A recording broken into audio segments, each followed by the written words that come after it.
Welcome, ladies and gentlemen. Coming up on this live Friday, January 17th, 2020 edition. We got a lot of news to cover, some fun stuff. It's going to be a great show. We're going to take a peek at the Australian fires. Now, were some of these set by arsonists?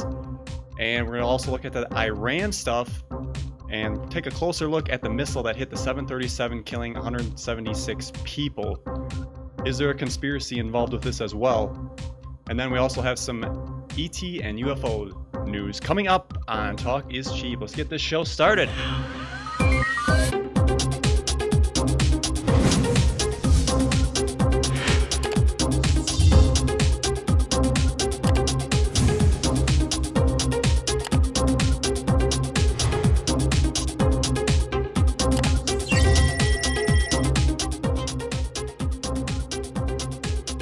Wow, that is a lagging intro screen, folks. I'm sorry for that. Welcome to Talk is Cheap, where cheap is talk and talk is cheap.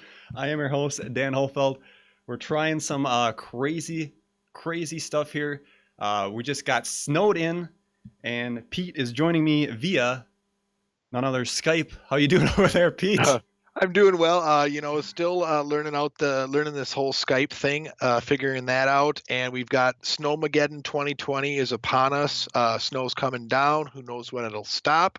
We're trying something new, and I'm many miles away from you, Dan. And this is broadcasting from your secret underground lair. Is that right? My secret underground lair. That is right. Come again. Location from an undisclosed location, Dan. Nice. Well, we got a hell of a show here for you, folks. I figured I would start this show off with a clip. Now, this is going out to the flat earthers. We got the Starlink mission, SpaceX.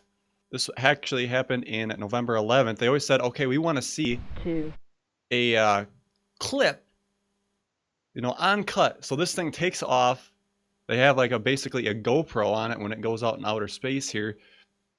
It's got to get quite a ways up before you're going to start seeing that curve. But eventually it does. And just think of how fast this thing's going. And you still can't see the curve. You still can't see the curve. You still can't. That's amazing to see how far, how far away it's actually going in such a short amount of time. Not to mention the fuel cost of that. Yeah, I can't even imagine. Climate activists are going to go crazy. I could drive my car for 100 years probably and not kick out what that thing's kicking out. So now here we start to see the gradual curve. Now they do cut away at one point, but it's still straight cut until about up to here. People could say, oh, that's still a disc. Well, then they cut to this because they want to try to show the capsule breaking open. Oh, that's the capsule? They cut to the wrong camera. Conveniently cut. Yeah, exactly. So now the conspiracy theorists are going to go crazy about this one. Yeah. I get it now. But eventually when it breaks open here again, now we got... They were making look at that. pop. But people will say that's the bait and switch. That's where it switched from real to CGI. Yeah, right. That's a much better camera on that. Definitely. So there you have it. Round Earth. Will people think it's real, Pete? Well, I don't know. That looks pretty flat from that angle there. Look at those two frames. The curvature on the left is much greater than the curvature on the right. Right? Or am I just seeing things? You're getting them all riled up over there, Pete. I know. I know. I do not really subscribe to the flat Earth theory, but anyway. I don't know. Put a ruler up on that and see. That's all I'm saying. Oh yeah. Oh. Let's cut over to some Trump news, huh? Yeah. Okay, this is kind of some old news. You can see it's from March of 2016. I had heard some rumblings about this, but I didn't realize that there was actually an alleged staffer, or it's not an alleged staffer. She was a staffer, but allegedly claims that, no, she's not. She is claiming this, that Trump allegedly did not want anything to do with winning the presidency when he started running for it, and that he actually is friends with the Clintons, Hillary, and donated to their campaign 2008.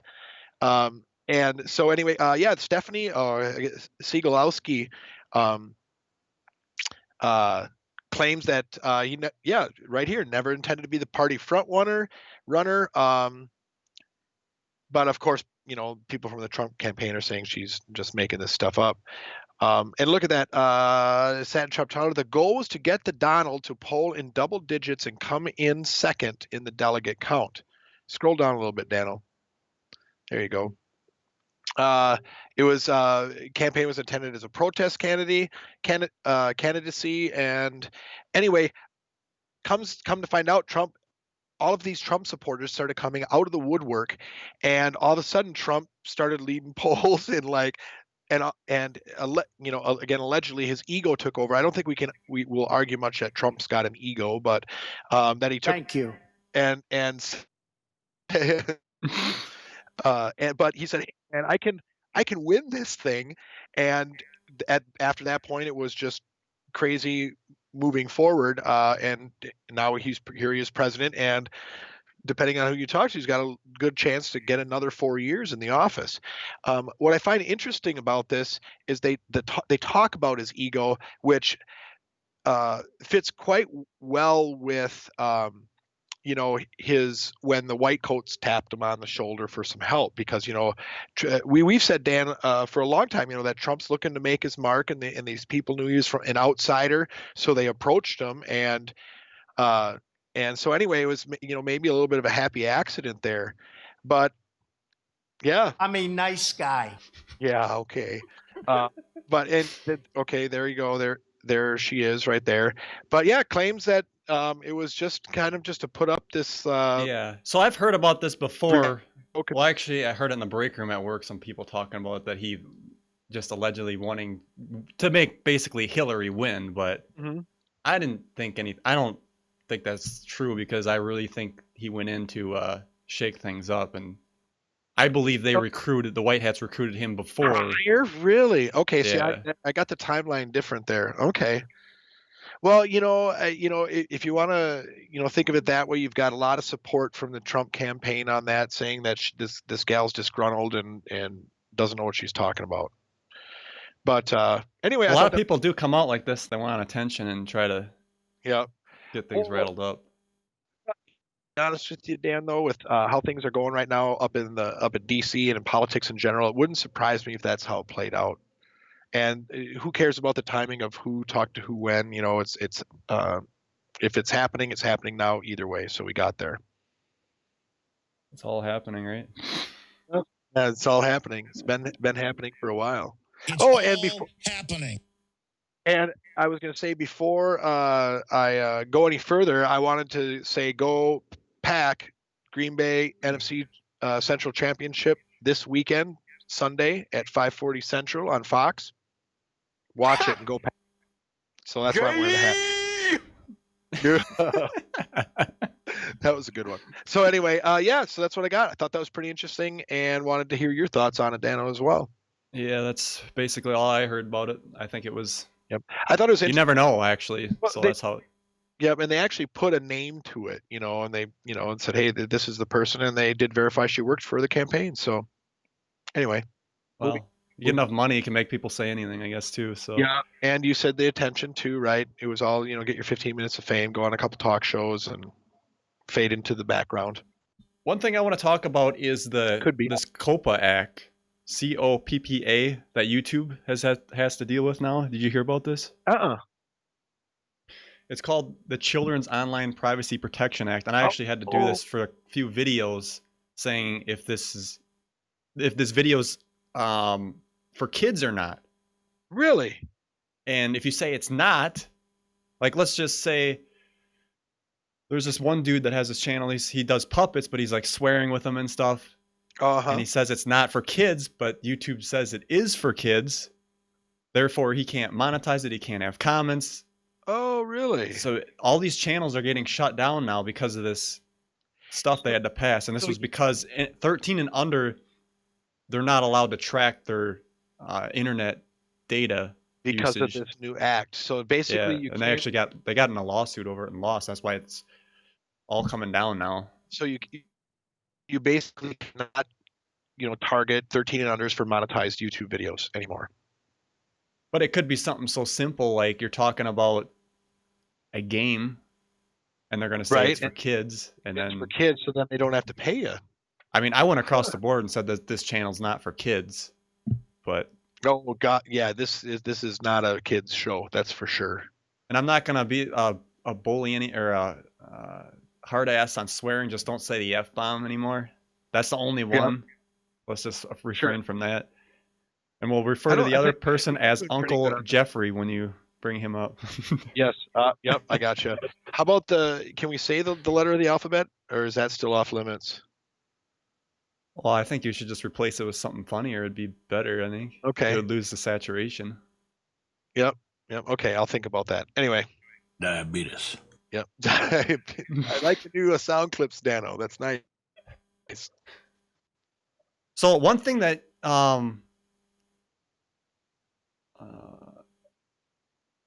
let's talk about you brought I'm out of order already. I got notes here, folks. It's out of order. Oh yeah. I'm gonna shift over. So I was watching, that Trump was just in Milwaukee this last week. Mm-hmm. So I watched it. So no one else had to. So did you go down there at all or no? Well, there's like a 3-day waiting to get in the damn building, so no. So I got a clip But I'm also approving of a Trump here being a salesman for dishwashers. So let's listen into this. Oh, this is new dishwashers that give you more water so you can actually wash and rinse your dishes without having to do it 10 times. 4, 5, 6, 7, 8, 9, 10. Uh-huh. Well, you can count. Anybody have a new dishwasher? I'm sorry for that. I'm sorry for that. It's worthless. They give you so little water. You ever see it? Air comes out. So little water. So what happens? You end up using it 10 times, and the plates, then you take them out and do them the old-fashioned way, right? But what do? You're spending 10 times for the electricity, right? So I'm putting the water back. Most places have so much water they don't know what the hell to do with it. A lot of people don't realize that. So dishwashers now, you're going to have just as much as you've ever had, and you're going to use now one shot. Your dishes are going to be beautiful. I'm sorry that you just bought one of those brand new pieces of garbage, but darling, you can throw it. Well, there you have it, We're Pete. getting new dishwashers. Nice. If that was Obama saying that, they'd all be free. Oh, it'd be the best thing ever. Yes, it would. It'd be awesome. So CES, do you get into CES much, Pete, at all? No, not just kind of stuff like this, very high level, and it comes up a conversation or it comes scrolling across. I'm like not into it. I always like the tech stuff, but these have come up again this year. Actually, these have been going on for quite a while. These are the exoskeleton suits, and they're coming out more and more popular. I talked about these being in the secret space program. They always talked about using these on Mars. Yep. Now we can start seeing them happening here. So Delta has their own suit now that they're going to give to the baggage handlers, and they can pick up these bags. Some of these are like 200 pounds. Yeah. And the idea is it's like nothing when they use these. Yep. So I thought that was very cool indeed. You got some disclosure right in front of you, and people have no idea, like, oh, this is just, whatever. You really kind of have to have discipline with something like this, because if you use this day in and day out, wouldn't your muscles just get really weak? That's if you're like, they'd atrophy to beat heck if you use that all the time. Because they were talking about, like, I was looking at this other report where they're using drills. You don't have to like lift the hand up, and it's like it's really easy to save on the body. Oh, yeah.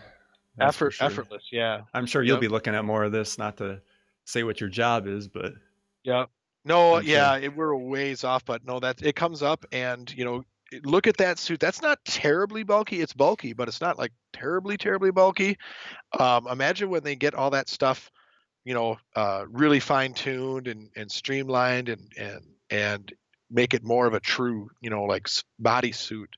Like think of like a motorcycle rider jacket or something like that with the pads in it, but they're all motors. That's pretty cool. I wonder how fast they can run it. Yeah, there was this other one on, was it The Verge I was watching, where she was actually running on a treadmill, and it was Oh, really? fine. But this one's way bulkier. Yeah. Well, this is probably more for power than it is for speed, right? When I seen this, I was thinking about Forrest Gump, where he runs and the day that stuff breaks up. Yeah. It's Yeah, funny. You get made fun of that back then. Now it's becoming a normal thing to have this stuff on. So Yeah. Yeah. that's Yeah. something to think about. Imagine, like I said, give it another 20 years or so. That stuff's going to be crazy. Oh, definitely, for sure. I was just looking at the chat here before we switch over. 34 of you guys watching. Thanks for watching today on this live broadcast. Oh, that's one thing that sucks about Skype is I don't get to see the chat. How come I can't see the chat? Oh, you'd have to go on the I'd have YouTube to channel. log on. Yeah. All right. Well, I'm not going to mess with that since we're kind of on pins and needles as it is. Pins and Needles. That's a non-point song. I love that. Right on. How about Walking on Eggshells? Is that a song too? Anyway, sorry. Now you got my mind sidetracked on that. Okay. Hey, are we going to talk about the homeless situation in San Yeah. Francisco? Let's Okay, talk so about it. Okay, I'm assuming that most of our viewers have heard about what's going out on the West Coast, specifically California, San Francisco, with just homelessness is getting out of control. There's feces and filth everywhere. Anyway, I came across this today, actually. Excuse me.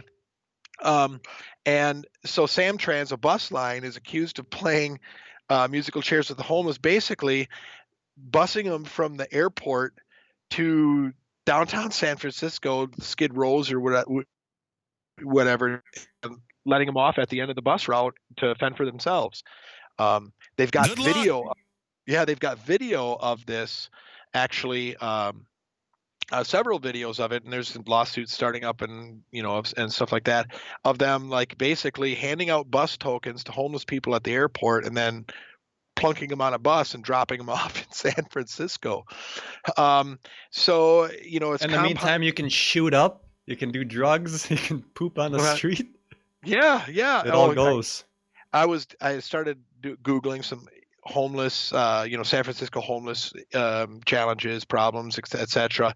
And I mean, there's just awful stories of what are happening to people, that happening to tourists, but also what are happening to the homeless people, how they're being treated as well. It's a really terrible situation. And is it epidemic now? I don't know. Do they talk to, the rate of increase of homelessness over the last few years? Some people claim that it's doubled in like the last handful of years. Slowly but surely, it's all happening. Yes. But anyway, I don't know how to respond to that. So anyhow, I found this article, thought it was interesting that, the people in surrounding counties are actually, dumping their homeless problem off on San Francisco. So They got it so figured out. It's Nancy Pelosi's area there, so she thinks it's the best ever. So yep. So well, they're dropping off more of them for her, I guess. So excuse me. Yeah. So anyway, I thought that was interesting, something to keep an eye on as that develops. But we've got a problem out on the West Coast, and it's being exacerbated by who knows who, by people just getting rid of their homeless in San Francisco. All right, let's I have this transition music I haven't used since my weekly live show that I since retired or put on hiatus. Maybe I'll bring it back sometime, but we'll see how the views come back. At least our numbers have been going up a little bit. That might have been because of your what was the video you did? Looking Glass. That was a hot topic. Oh, good. People like that one. Awesome. I there was some positive feedback on the Thanksgiving one too, I thought too. So maybe we're getting some new ones. So let's transition on over.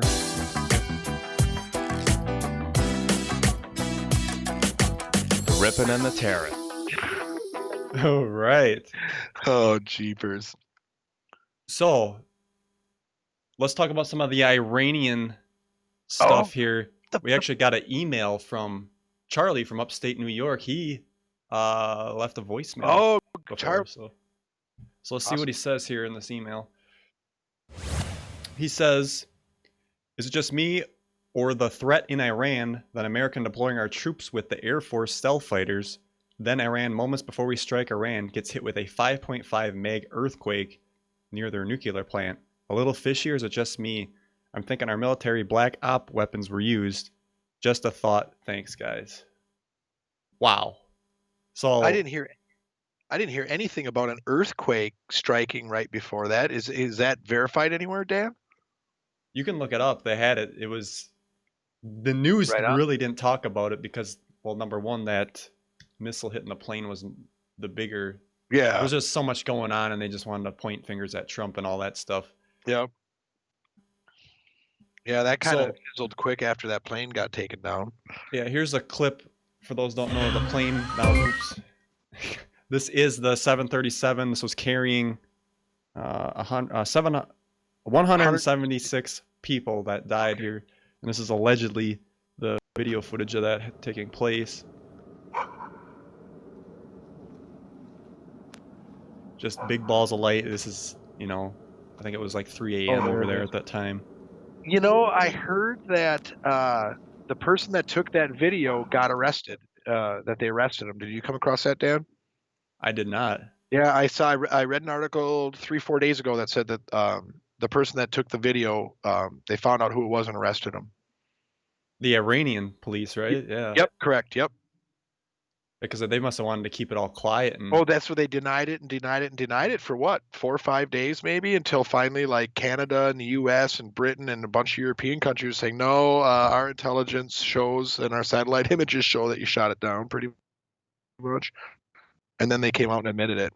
And of course, this footage was also released.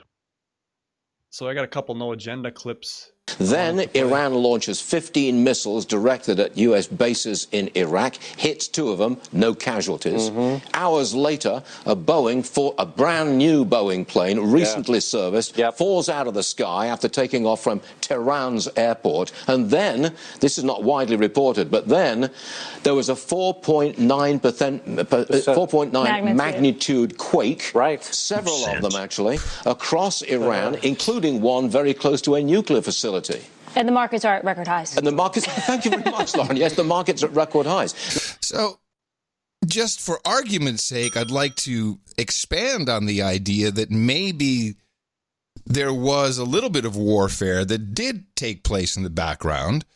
And I'm going to say it, earthquake machine, it exists. It's been talked about in the United States Congress since the early 80s. Other countries apparently have this capability. What if there was early warning, there was knowledge that missiles were going to be incoming, no knowledge if they were going to be targeted properly or not, and you know what, guys? The minute those things are flying, we flip on HARP. We let them know that we've got the goods on them, and unfortunately, the Ukrainian aircraft was in the way of the waves, and it got toasted at 8,000 feet altitude. I know it's nuts, but I just want to put it up. I just want to put it out there as a possibility. It's a possibility. Okay. So I was with him to the very end when he said it got caught in the waves. I think that. Well, this was before they actually Iran admitted that they shot it down. Yeah. Yeah, I think that events are mutually exclusive, and he had me right up to the end, and I think that little tag of this wave hitting the plane thing was not the case, and I think Iran really did. I think they were probably crapping their pants, thinking that the U.S. was coming in with everything they got, and saw a plane in the sky and just started firing at it. But back to the earthquake now, that's kind of a coincidental thing. So they could have used HARP to like shake them up a little bit. Now think of it, it's close to the nuclear facility. Mm-hmm. Yeah, so now it takes their attention over there because they don't want to have a disaster on their hands, right? Or that leads to my next clip. Yep, go ahead. Which brings the whole conspiracy into this thing about why they shot down that plane. Now let's listen to this. One of our knights, who is an intelligence analyst, I do not know where, but he asked me to keep his identity anonymous in this case. I'll read his note. It's short. It's coming out that the Canadians and a few Russians on the Ukraine plane shot down were primarily scientists and engineers working in Iranian nuclear plants. Fearful that those plants could be U.S. drone targets, the scientists decided to leave as a group so no one would be held hostage until the conflict was over. Because they knew the plans and operations of the Iran nuclear program, they could be debriefed. So Iran told the scientists they would be moved to safety, but warned they would not be allowed to leave Iran. They did not listen. Now, I don't know if that's true, but that would certainly give a reason for the Iranians to purposefully target that aircraft. So what do you think about that? Well, they would shoot all their nuclear scientists out of the sky. Well, If they were leaving the country. Well, somebody's got to run the damn stuff. I mean, who's going to replace them, right? But at that point, they figure that it's a write-off at that time anyway. They don't want them getting in the hands of anybody else. They just had people that they'd bring up through the ranks to fill their positions, I guess. Yeah, you got to think that this is a different country. That they think they're like the cutting edge here, and they got this stuff. So. Yeah, I don't know, man. That's probably their policy. Get rid of traitors. Yeah, but come on, it's Iran. You think the Revolutionary Guard, or that's Iraq, isn't it? You'd think that in Iran, they would be able to keep those people under a little more control. I hate to put it that way, but yeah, maybe. I don't know. I don't know if I buy that one. Why they'd want to shoot it down? Because what was that plane that went missing? MH380 or 38 or whatever it was, the one down in the pilot allegedly took a left turn out of Australia or something and flew into the ocean. Supposedly that plane was filled with a bunch of business tycoons and a bunch of money went to the Rothschilds or something out of it. Anyway, you always hear stories about stuff like that. Yeah, anyway, and again, you don't know. It's just one of those things. No. Yeah, it could, crazy stuff happens. Truth is stranger than fiction. So I don't know. I'm not biting on it too hard right now, though. Oh yeah. Yeah. Let's transfer over into some ET news. Why don't we? Do it now. All right. So here's an article. Aliens definitely exist. And they could be living among us, says Britain's first astronaut. This is so huge. So her name is Helen Sharman. And she even says it's possible they're here right now and we simply can't see them. She's one of the first Britons to enter space. Older lady coming out saying... When did... Okay, she was in space in 91, so it's 20 years later. 30 years later. So you think she's just a little senile or what? No, I think that she kept her mouth shut for a long time and is getting up in age and says, you know what, especially with some of the soft and not so soft disclosures that's already happening, she's probably part of it. This just happened. It's like, yeah, she's probably feeling emboldened, and I hope that other people in the science field, and not just science, military, what have you, law enforcement, and even just respectable people that come forward with more stories and their experiences like that. And this is on CNN, of all places. This was actually just January 6, 2020. They published this article. Again, more disclosures, folks. More stuff coming out, getting people acclimated to, hey. Now she's just giving out the possibility that they could be walking among us. Well, and we had whistleblowers saying that they look exactly like us, some of these groups, and they are walking among us. Yeah. Well, yeah, I don't think it's any surprise. A lot of people have said that. And if you believe, or I shouldn't say believe, I don't like that word, but if you ascribe to the potential that aliens exist and aliens have been interacting with humans for however many years, it stands to reason then if that's happening, then absolutely they're among us and doing stuff and hanging out. Okay, I got an email. Love him or hate him. I've said my piece about him, Stephen Greer. He has a couple photos here. I might as well just bring the photographs up here first. These are the full ones. I'll just show him quick, and then I'll explain what's going on here according to his email. You kind of want to look about right here in this circle of chairs. Yeah, I can see it. And this is the Like the close-up of Jedi it Council. as well. Okay, so the email reads, 2 ETs caught passing by the contact circle at Joshua Tree. During the October 2019 expedition at Joshua Tree, there was an unexpected visit caught on camera while the group was on break and away from the circle. The image zoomed in version above and zoomed out versions below were taken by a camera set up to automatically and continuously take an 8-second exposure. This image was captured while a team member was heading back to the circle with their flashlight. With the chairs backlit, by the team member's flashlight, there are 2 silhouettes partially blocking the light beam. The shape of one ET's head is clearly visible on the right side. We have noted that there were no expedition team members sitting in the chairs at this time, and the chairs are standard zero-gravity recliners with no extended headrests or attachments. Moreover, we have checked the photos taken both before and after the shoot, and the silhouettes are not present. So... Okay, so they were there for 8 seconds or less. You can see the chair, like here, the whole chair, like nobody's in it. It's just at the top. For those listening on our audio podcast, you got a circle of chairs. There's a light behind it. This is supposedly lit up by this flashlight. And I don't see any lower appendages out. You can kind of see under the chairs and through the chair a little bit. I don't see any legs. Yeah, and kind of at the top of the chair, these 2 chairs here, where you'd see like a headrest or something. These look like alien heads. Now, it's not very clear. No, it isn't. The one on the left is kind of like, eh. The right one looks like the head's turned. Yeah, looking to the right. Or it's right. But yeah, there's definitely nothing in the chair. They'd be behind the chair if they were there.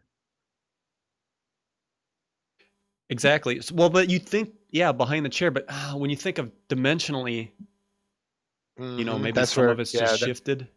Yeah, that's where you're going to have to go with this, because they're not fully manifested if that truly is an alien.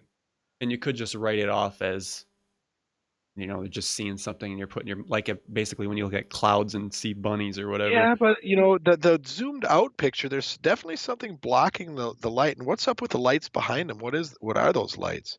They said it was a flashlight.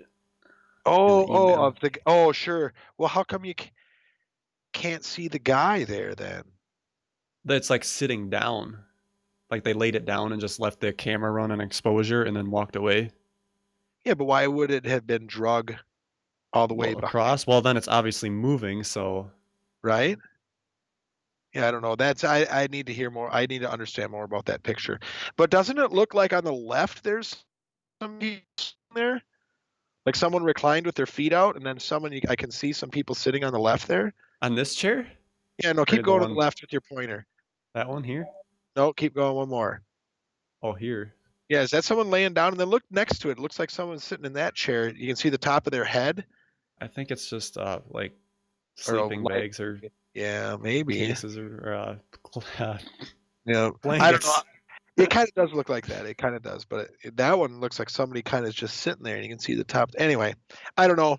Cool picture. I need to hear more about it, and I do want to see I'd like to see the video. It said 8-second continuous, right? Yeah. So where we're seeing a still shot? Where's the 8 seconds? Show me that. Right? Oh, I suppose they could have put them all in there, but they'll probably all look similar, you know. Yeah, you're making good points. Yeah, who cares if they look similar? I mean, it said automatically and continuously to me. It says film, doesn't it? Like video.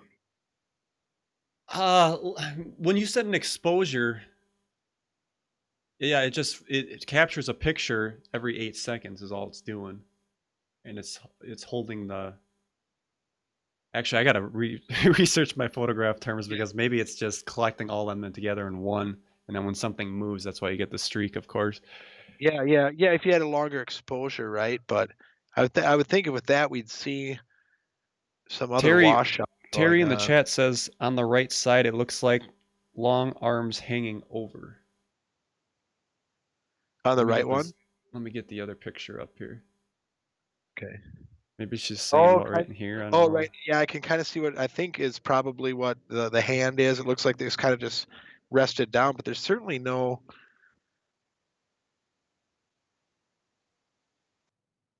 Unless And like it's what, super like, skinny, I just don't see any. I think that's part of the somebody's blanket here too. I don't know. It was interesting. I thought I would, bring it No, up. it is interesting. I think it's worthy of discussion. Again, not it's not convincing. I think the fact that we're not seeing all of the pictures or the sequence of pictures or whatever is maybe a little maybe a little fishy. I don't Joe know. Fusco, who we met at ESETI, he says the one's wearing a tie. He makes a good point that Oh, one looks like a tie. geez, yeah. It's formal. They're formal aliens. And you know what? I'm looking at the stars in the background and stuff, and it might have been set on an exposure. You're right, Dan. Okay. Anyway, Yeah, very. I just thought it was interesting to show. I mean, can't disprove or prove anyway. I wish they were clear, but this is how we got to deal with stuff And in this. some Joshua Tree expedition. It was. Yeah, Joshua Tree. That's where they used to have contact on the desert down there, but they moved it recently because of their buildings didn't have any air conditioner. Everybody was sweating their ass off. That would suck. Okay, well that's interesting. So I'm just gonna briefly touch upon this article. UFO sightings across U.S. will rise in 2020 with the creation of Space Force. Now I've been saying this for quite a while. They're gonna have more of these craft being made. They're gonna use this to get the public to start seeing weird things in the sky through Space Force, through the TR-3Bs, whether they're ours or whatever. They'll just be playing it off like we don't know what it is. Now this was supposed to connect in, I believe, with the TTSA app, which we have yet to see. We were supposed to have that at the end of this last year, 2019. I looked on the website just, I believe, yesterday. Nothing there about that app, the Scout app, I believe they call it. That connects into the vault of this database where every person will have this app on their phone, or who wants to participate. Take a photograph of the object, report what they see, and instantly have all this. And then it'll alert you if you're in that same area to go, capture a shot from your angle. Cool idea, I guess, if you want to get the public going on it. But this stuff's been around for a while. Of course, they had to take a third phase of Moon's analysis about this and not mine. But what are you going to do about it? He's a little more popular, I guess. But yeah, I just wanted to briefly touch upon that because that is going to play a part in the disclosure. Now, when they drop the hammer, I don't know. I forget the guy's name, but the guy who just he's the head of the Space Force now. He just got sworn in. He's got a Twitter. And on the Twitter, like, he said, "Oh, great to be this leader of the Space Force." And I was like, "All right, disclose the TR-3Bs. Let's get the free energy out there and get going." Did you say that? I tweeted him back, yeah. Yeah. Never said anything, but Oh, of course not. He does. He probably thinks you're a crackpot. no, I bet he knows a lot about this. If you look at the Space Force's Twitter accounts, there's like a couple, 2 different 3 ones. They talk about some weird stuff on there. Like, they're kind of like leading into this. Okay. All right. I do not have Twitter. I never wanted Twitter, but this might make me get Twitter. And I'll just, what do? You follow them or something? Yeah, I follow people who I have good news. I even like Corey Good, love him or hate him or whatever. And then on the computer, you can download TweetDeck as another one by an app that Twitter made. So the columns are for each user. So I got an ultra wide screen. So it's really wide, folks. It's wider than this screen here. I should actually go wide for that one. It's like this. So I can have all these columns of each thing going on. Tom DeLonge on there, Corey Good, Space Force stuff, and I can just see all the tweets, and it's just like instant, like, oh, they're talking about that. That's how I'd say it's better for news getting stuff like that than, trying to search something and looking at it on CNN. Twitter's a pretty good news thing. That I always thought about shutting my Facebook down, but Twitter would be a good one to just keep some of the stuff that's on there that gets suppressed is pretty cool. Yeah, but it takes a little bit before they get pulled down, right? I mean, so it's like it's up for a little while and then it gets removed. Well, a lot of them don't get pulled down. I guess it depends on what it is. Yeah. Yep. How close to the truth it is. So this will segue into Navy pilot who filmed Nimitz UFO suggests it wasn't military in first interview. Now this was Chad Underwood. Mm-hmm. We know about Lieutenant Fravor, who was the the one in the spotlight on TTSA's Unidentified on the History Channel, their video. This happened in 2004.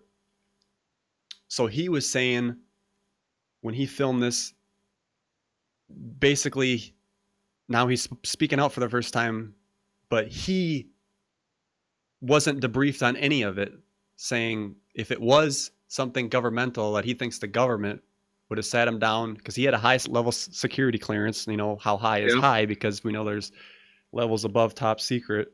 Yeah, and there's double secret and, super double secret or whatever. But the thing he was saying, there was no debriefing after the encounter, which goes against what normally happens when something is spotted on a training exercise. That leads me to think it was not a government project. So if they were doing this experiment with something, why would he lead him to think it wasn't a government project? I would think if it was a secret government project, they would be like, we don't need to debrief you. We know what's going on. Anyway, that seems counterintuitive to me, but continue. But sorry. But they didn't say it either way. Think about that. If you had this going on, they would say that was a government project, folks. Don't worry about it. They're trying this other craft at Area 51. We're flying it out there just to see what would happen. Yep. They didn't do any of that. Because what is it going to do? It's going to build up these guys getting all, oh, there's a UFO. We've seen it. They're going to get the in-chatter talking with the boys down in the mess hall. Mm-hmm. And you're going to have this big mutiny going on. Well, yeah, I don't know. Yeah. What do they have to do? They have to get in there and squash things. That's why they came out when the Roswell thing happened and said it was a balloon thing, even though it said flying disc the day before in the paper. Yeah. Squash it. Because that was part of the secret surveillance Project Mogul is what that was, supposedly. And I guess the thing with this, too, they never told them not to talk about it, according to the other accounts. Mm-hmm. They just said, well, whatever. We don't really care about it. There were some witnesses saying they came in and grabbed the footage. Sure. Yep. You hear that story a lot, don't you? When anybody gets the goods. So even more interesting about this, U.S. military admits it has secret footage of UFO incident. Yeah. So this is off of Futurism. That's why I got to quit my email app. It opens up randomly. I love this paper, by the way. They do a good job. Let me bring up my highlights if it comes back. It's not coming back. All right, so this is part of the Nimitz thing, the same thing. We had the footage that was released on it before, but now they're saying there is another video and they can't release it because, quote, determined that the release of these materials would cause exceptionally grave damage to national security of the United States. How so? What are they worried? They're just worried about people freaking out and chaos and stuff? I don't understand it either. Like, is it a closer video of something? I don't know. They released these, or it like vaporized 3 of their jets or something with a laser beam. I don't know. The Navy spokesperson declined to comment on the secret contents of the video, which is classified secret. Okay. Not top secret, just regular secret. So, yeah, what's the difference there? Right. Oh, yeah. So I thought that was interesting. What are they hiding now? Because they obviously want this stuff out. But for them to come over and say, there's another secret video, but we can't talk about it. Yeah, and I can't show you, and we can. Yeah, you get a lot of that in the Bigfoot world too. Well, I've got other better pictures, but I can't promise I wouldn't. Oh yeah. Okay. I hear that. So I'm gonna open this with VLC so you can hear it. Let me pause it right away. So this was I did a video on this the other a couple weeks ago now. The Stephen Quast. He was former military, coming out talking about beaming electricity down from these satellites, beaming going anywhere on the planet within like an hour. This technology. So I just figured it would be cool to have a recap of this just to people who haven't seen it. To play it here for you on the technology show. Is on the engineering benches today to deliver any human being from any place on planet Earth to any other place in less than an hour. To deliver Wi-Fi from space, where you never need a cell tower to connect. To deliver energy from space, where you never have to plug your phone in. They are building a Navy in space, with That's the equivalent huge. of battleships and destroyers that will be able to maneuver and kill and communicate. Thoughts, Pete? Who is that guy again? Stephen Quast, former military. Former, what was his role in it? I mean, Let me look it up because yeah. It forgot. doesn't surprise me at all, to be honest with you. And it really like pays credence to the why aren't they releasing this technology? Oh, there he is. He's So, a yeah. lieutenant general. This is, he's not like some freak fringe guy. He's had some years of service. Look at that. He just last year retired. What Yeah, year and there was that a speech? conspiracy theory on that too, because there was a rumor that he was supposed to be the head of the Space And Force. he got all pissy about it, and then They got pissed because if you actually search his name on YouTube, he was talking about this stuff a couple, 2-3 years ago about beaming really technology and all this. I always knew about, having satellites so you can beam down internet and your cell phone. You can go anywhere on the planet and have all that. I knew that was going to come he anyway, basically but talked about the Tesla, free energy device, too, where you just have the power source and your appliance or what have you just runs off it. but So that's it. And so what I'm interested when he said the technology is available to transport anyone from one point of the earth to the other in under an hour. What does that look like? That's not, he didn't say teleport, he said transport, and he said under I an think- hour. He didn't say instantaneously. yeah. So I'm thinking that's more of a Super fast. TR-3B fast aircraft type thing, zero gravity. Yep. I had a really interesting conversation, not to digress too much, the other day about USOs and how the government has stuff that can go faster than the speed of sound through water with basically an ion bubble protecting it from friction. So anyway, it was pretty interesting. Pretty interesting. That was a patent, I think, was Salvatore Pais. That's part of Oh, that. really? Yeah, he's got a lot of patents, and those have just came out.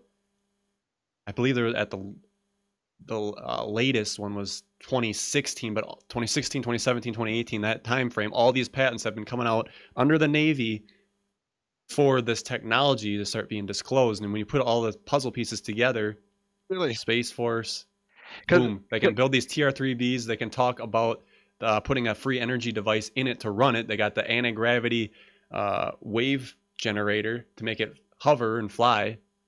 Put all that together, it's a done deal. And now you got a spokesperson like Stephen Quast coming out saying that they're building these Navy spacecrafts in China. We're not doing anything, even though we are, folks. We're way ahead.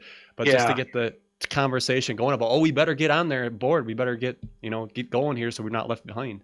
And then they'll tout it as what a great accomplishment by the military. In 2 short years they came out with this, when in fact they've been developing it for the past 30 or 40. And that's too funny. So anyway, the guy I was talking to claims to have seen videos of these underwater craft traveling faster than the speed of sound back in like 85. He saw videos. I believe it. So anyway, they were probably on VHS tapes back then. Oh yeah, so it's no credibility, of course, because it's filmed with a potato. All fake. Yep. Let's transfer on over to we wanted to talk about some, what was it? I think some fires, I think it was. Yeah, I think maybe Lord fires. Jesus, it's a fire. Ain't nobody got time for that. Ain't nobody got time for that. Ain't nobody got time. Ain't nobody got time. Ain't nobody got time for that. I couldn't help it. No, So, that's fine.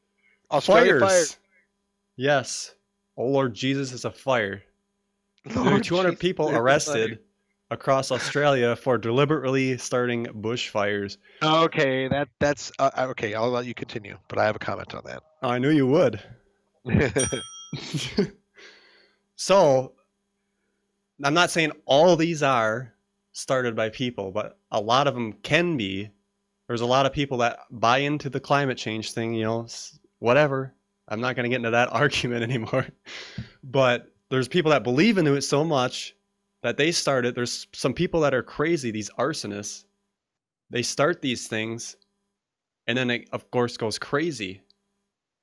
80% of bushfires are caused by humans either deliberately or accidentally starting them. Now, there are accidents too. I want to play this clip from 7 News Sydney about the arsonist party. Arson squad detectives are also part of this strike force responsible for tracking down firebugs known to be responsible for lighting deliberately lit fires like this one at South Turramurra last November. Part of their charter is also proactive, knocking on the doors of known arsonists when conditions get this bad Known to arsonists. prevent them from getting up to no good.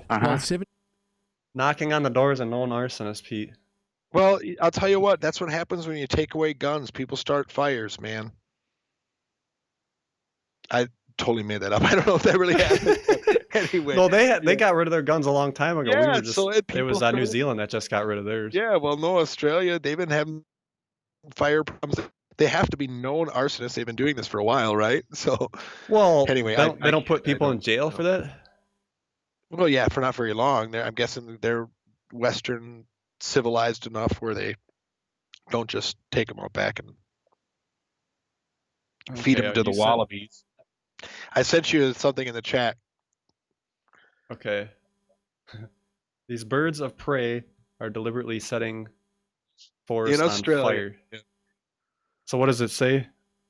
Basically, it's a firehawk they're called or whatever. They basically, when a bushfire starts, they pick up tinder and drop it in new areas because they feed on the bugs and the rodents and stuff that are running away from it.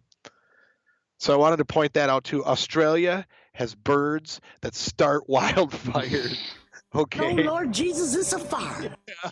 So anyway, and you know what I want to really comment about the 200 people deliberately starting fires is I get into that. I heard that. I thought that was pretty interesting. What it was it was kind of a little bit of a misconstrued thing.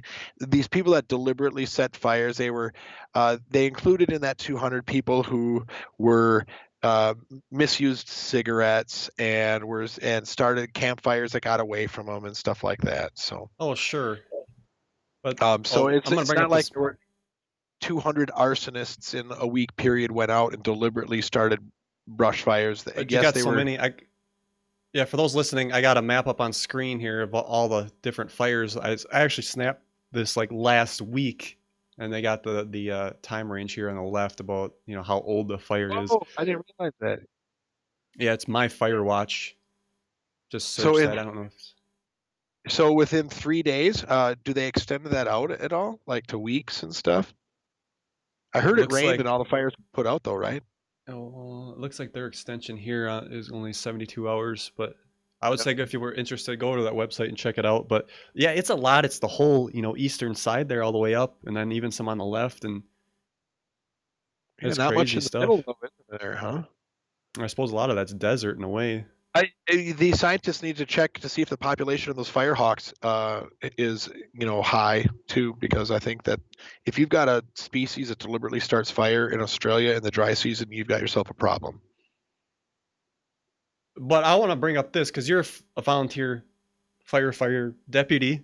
Yeah, I'm a lieutenant on the local department, and I was actually just at a fire this morning. Oh, really? So can you tell us about that quick in a nutshell? Yeah, it was a little. Or is there a non-disclosure agreement? No, and I don't know many of the specifics. Basically, at about 5:45 this morning, got a call. It was a mutual aid call from a town down the road. A family house that had been in the family for over 100 years or so caught fire and burnt to the ground. It was fully engulfed by the time anybody got there. I was in charge of hauling water because it was in the middle of the country. So I went in and out of town filling up the water truck with water. So that was my Is role. it a special water truck, or what does this thing look like? It's just a big tender, You that's get they the call big them. fire hose and everything? No, I don't. I just sat there and I backed up and I dumped into a dump tank and then drove as fast as I could back into town and filled up and came back out and dumped it into a dump tank. And that's kind of what I did, Oh, well, Not you every- get to drive fast legally, so that's kind of Well, fun as yeah. well. Yeah, I guess, but you're driving a big, rig and it's got 2,000 gallons of water in it. So that's 8 tons of water plus the frame, so you got 10, 12 tons at least running down the road. So it's not like it's a sports car. But it is kind of fun. 8 inches. 8 inches. You get drive as fast as you can. You get to run lights and sirens and honk at people. It's great. People pull But- over. Yeah, so this article here, this is an old article, February 12th, 2009, excuse me. Fine for illegal clearing. This was in Reedy Creek, Victoria. So this guy bulldozed these trees down. He got fined $50,000, but guess what? His house did not burn down because he was smart enough to do clear cutting, which gets so frowned upon, and that we get the government telling us what we can do with our trees, what we can't do. So I thought that was interesting to show that. Well, you know what? That was an insurance policy. That's what he just did. It's probably at this point, it's probably worth every penny that he paid in that fine. But actually, with court costs, it says over 100,000. So I mean, the legal system can screw you. Yeah, but think of just the headache, and you never come out ahead on that stuff. So well, depends on your insurance plan, I guess. Yeah. But Yeah, there I you go, guess. government telling you what you can and can't do, and that's why it's some of Yeah. the climate regulation stuff I frown upon, because that's basically what it's coming down to. Yeah, What you it's can, not like a- the whole thing with a pond saying it's a lake, and then you can't Yeah. do anything. hmm Well, I'm That's not a big ridiculous. fan of clear cutting or poisoning bodies of water in general. But yeah, it'd be nice if people just wouldn't do that, and the government wouldn't have to step in. Right. But Ain't you nobody know, got time for that shit. yeah, right.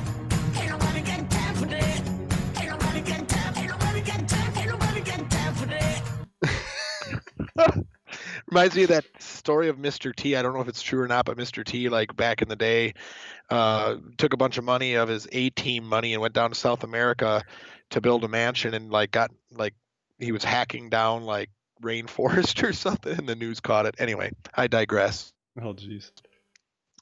Well, Yeah. let me say Oh! hi to the chat. Okay, Yeah, yes. What's going on in the chat, Dano? There's a lot going on. I have to go back and look, because I can either look at you or the chat, and I have to choose between that. I would be looking at the chat. Well, your face is a little nicer than text, so I'm trying to. Oh, well, thanks, Dan. I'll take that as a compliment. So, okay, good. So I win a beauty contest against plain text. Awesome. Juliet in the chat says arsonists can get up to 25 years for lighting fires here in Australia. She has a question mark on it, though. Okay. Well, if you kill somebody, and it's probably even longer. But you know what? Do a quick Google on the amount of arson cases that are actually solved. Last I heard, it's like under 5%. So if you're going to do something, arson's pretty decent. Oh, listen to this. Dragon in the chat says we have a way to make climate change clowns who start these fires to promote climate change. I live in OZ, and it's all about fear factor to make money. Well, that's an interesting take. Well, everybody's counting on my busting moves. See, they love Everybody's Got Time for that. All right, let's transfer over to our next topic, and I believe you're going to head this one up. So Yeah.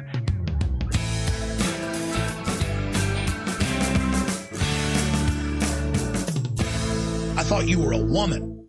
What? Okay, that's interesting. I never thought that of you, Dan. But hey, whatever. Okay, so a couple shows ago, we talked about the Bermuda Triangle, and I thought this was an interesting article because, as you do research on the stuff, it tends to show up in your feed.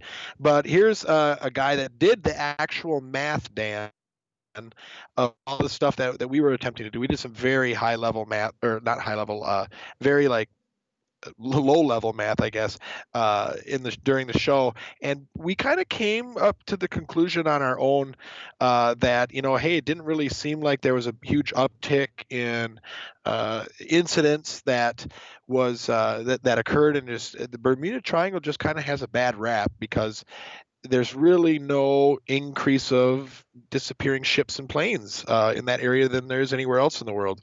But what I thought was interesting was this gentleman, if you scroll down a little bit, Dano, there.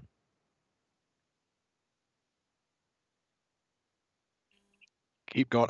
Carl cruising. Anyway, Carl. Go down and find the part about Flight 19. Flag? The Flight 19? Flight. Yeah, Flight 19 a little bit. So anyway, he says basically there's no. Okay, there we go. What was interesting about this is he said that the captain of the squadron. Squadron, thank you, Dan. Showed up drunk, scroll down, or hung over, excuse me, and had been known. Okay, so the story is all 5 planes vanished and nobody was ever found. That part's true. And then the seaplane that was dispatched actually disappeared along with its crew.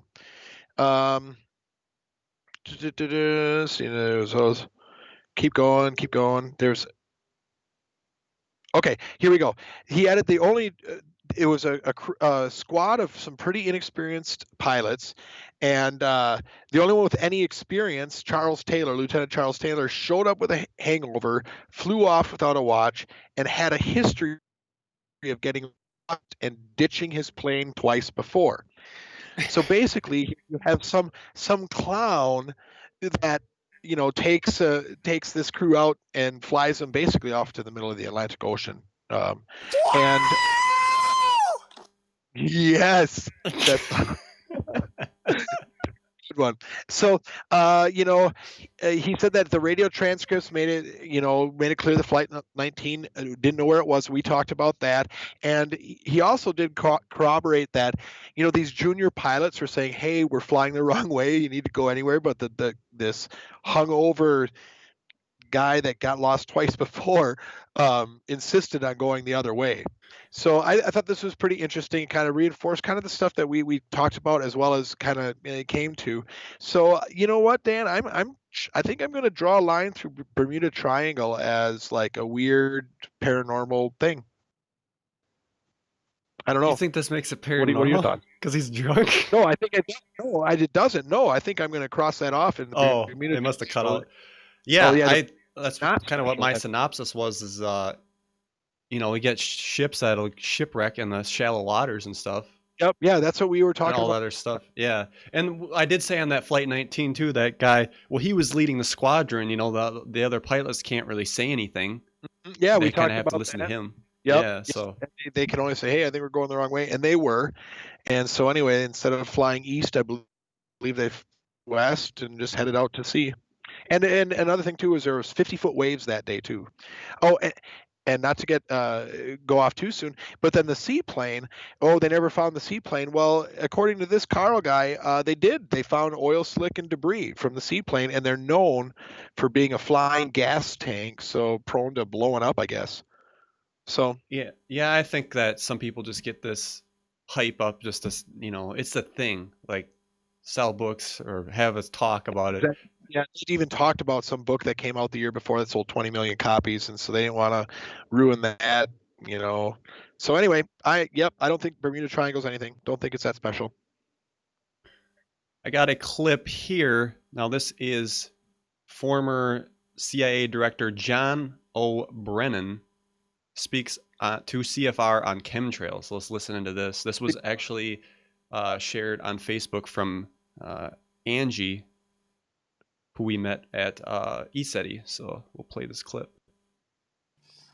Another example is the array of technologies, often referred to collectively as geoengineering, that potentially could help reverse the warming effects of global climate change. One that has gained my personal attention is stratospheric aerosol injection, or SAI, a method of seeding the stratosphere with particles that can help reflect the sun's heat in much the same way that volcanic eruptions do. An SAI program could limit global temperature increases, reducing some risks associated with higher temperatures and providing the world economy additional time to transition from fossil fuels. This process is also relatively inexpensive. The National Research Council estimates that a fully deployed SAI program would cost about $10 billion yearly. As promising as it may be, moving forward on SAI. So isn't that interesting? Come out, basically, chemtrails don't exist. You got this guy talking about trying to sell it to the public. You go on below this video, you got a thing on contrails, because you can't say chemtrails because that's a conspiracy theory. Yeah. Oh my God. So again, trying to sell it. You need to send me that link, Dan. I'll have it in the show notes. Oh, awesome. Perfect. So it's right in front I of just wanna us, make and another- they've been doing this for so long that they're just freaking pushing an interface, trying to sell it like it's a good idea, but they've been doing it already. I would think the Council on Foreign Relations would have a nicer podium than that. But there's, that Council on Foreign Relations has got a lot of weird stuff around it and going on with it. Absolutely. And this brings me to the plane that was recently in LA coming back, had to dump fuel in order to land. I'll play this ABC clip here, and then there's another part at the end I want to play, but this is just a good intro to it. Good evening, and it's great to have you with us here on a very busy Tuesday night. And we begin with that scare, and tonight the emergency response after a Delta passenger jet dumped fuel over children playing on a school playground as that jet was preparing for an emergency landing. Several children and adults have been treated after that troubling sight in the sky. Pausing it right there, Bo, but that looks an awful lot like how they would spray a chemtrail. A lot of these planes must just be fitted with these nozzles to dump if they need to. So I suppose you could quickly attach a tank to that and dump away if you want. Dump whatever right? you want. Yeah, because these planes have enough fuel, they can fly across the country. So take half that fuel, put the chemicals in the other half, and you've got a plane that will fly a long ways spraying that crap. Because that looks exactly like when you sit out and watch a plane where you get the stupid cloud formations that sit there for hours and hours and hours. That is interesting. Yeah, that's what's peculiar too. Oh. But I did research on why this one dumped. Now, when a plane takes off, they're of course they're full of fuel. They got a long flight. This one had the engine trouble, so you had to turn around. In order to land, some of these planes are designed to land on a lighter load so it doesn't slam. So that they basically had to dump it because of that. But okay, over public, and basically they kind of go, oh, it's no big deal to dump gasoline on people. And the way the news sells it, like, it's a simple shower, but they got to say it's decontamination. So let's listen to this clip here. Yeah. To do so. And Zachary Keish reporting in from the scene tonight. And Zachary, any word on the children tonight, how they're doing? David, fortunately, none of those children had to be taken to the hospital, but they did have to be decontaminated with soap and water. Officials will continue to monitor air quality around here, Oh my but God. people around here have lots of questions. David? Zachary Keish leading us off. Nice. Nice one, buddy. man, you've been in the country, or you've lived in the country long enough that you have sprayed yourself with gasoline and diesel fuel and stuff like that. Oh, of course, I live on a farm. Yeah, right. Exactly. That's what that was. But Bunch of people yeah, freaking out. it's called taking a shower. Yeah. But of course, they got to hype it up because it's the news. Well, they're hauling out all the soil and mulch and stuff from the playground and replacing all of that. I mean, Christ, the guy that mows the lawns probably spilled more gas on it than over the years in that plane did. How much did they probably had to hire like a medical team to come out? Oh yeah, they have soap everybody down. Yeah, I'm it's sure like they have just go home and take a shower and call it a day. at $1,500 an hour or whatever it is, to get them out there. I think that sounds pretty good. It's a nice catch you got there. Yeah, he came up to say hi. This is Blark. I've been watching a YouTube channel called I Am Puma, and he has a pet cougar. Oh, that would be awesome. And this thing it's pretty big. Well, it's not like a full-size cougar because it had growth disability or whatever. But that thing purring, it's got a hell of an engine on it, I tell you what. Oh, heck yeah. Dan, I'm a little disappointed. I was setting you up for our other new soundbite. Oh. Right?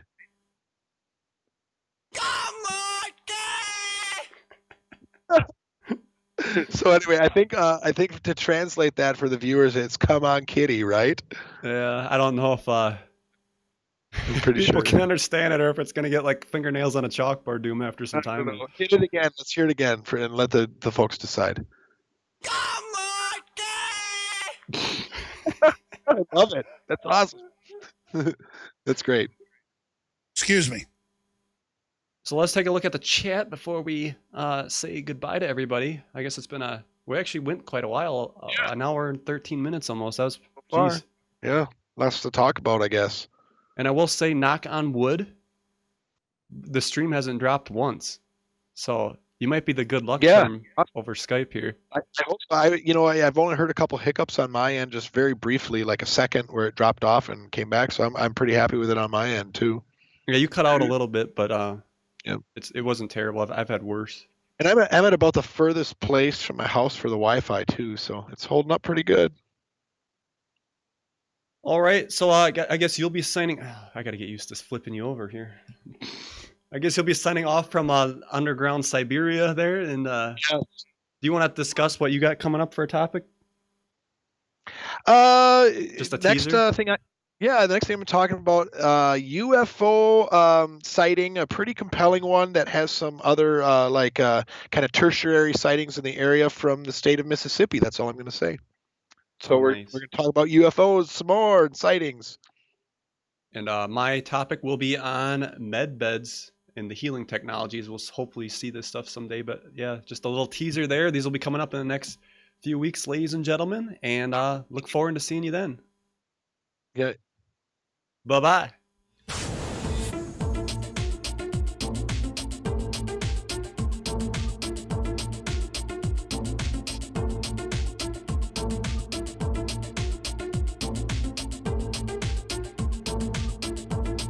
Thanks for listening.